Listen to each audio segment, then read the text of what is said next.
तुम्ही या नाही नका येऊ, आरक्षणच खेचून आणणार 29 ऑगस्टला बघा आणतो का. तुम्ही या नाही नका येऊ, आरक्षणच खेचून आणणार 29 ऑगस्टला बघा आणतो का. माझा न घेतला तरी चालेल त्यांनी आणत, पण माझ्या समाजाचा बघू नये. की मुंबईच्या शिवेमध्ये येऊ दिलं नव्हतं, आता परत त्यानं चुळबुळ चुळबुळ वळवळ वळवळ चुळबुळ चुळबुळ वळवळ वळवळ करायला लागलाय. की मुंबईच्या शिवेमध्ये येऊ दिलं नव्हतं, आता परत त्यानं चुळबुळ चुळबुळ वळवळ वळवळ चुळबुळ चुळबुळ वळवळ वळवळ करायला लागलाय. कारण त्याला माहिती आहे की निवडणुका तोंडावर आहेत.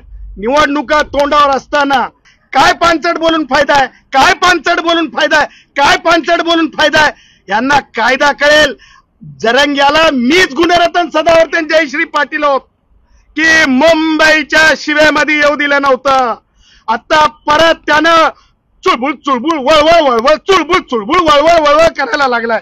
विनाकारण मनोज जरांगे पाटलाला टार्गेट करून, मराठ्यांना टार्गेट करून आणि व्यक्तीला टार्गेट करून जर तुम्ही आणि कोणाची सुपारी घेऊन जर काम करत असेल तर तुम्हाला यापुढे माफ केलं जाणार नाही. बस झालं तुमचं, आता अति झालं. आणि तुम्हाला वटणीवर आणायचं काम सर्वसामान्य मराठी केल्याशिवाय राहणार नाही.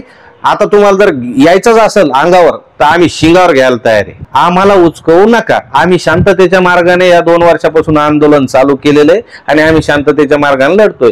जर आमच्या शेपटीवर पाय दिला तर आमच्या इतकं वाईट कोणी. आणि तुम्ही आंदोलन करा.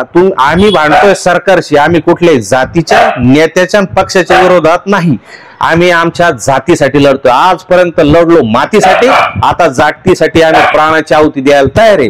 याच्यामध्ये जो आडवा येईल आणि जो आम्हाला उचकोल त्याची गय केला जाणार नाही.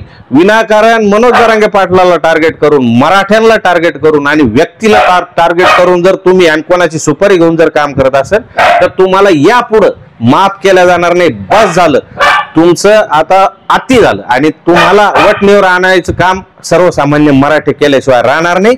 आता तुम्हाला जर यायचंच असेल अंगावर तर आम्ही शिंगावर घ्यायला तयार आहे.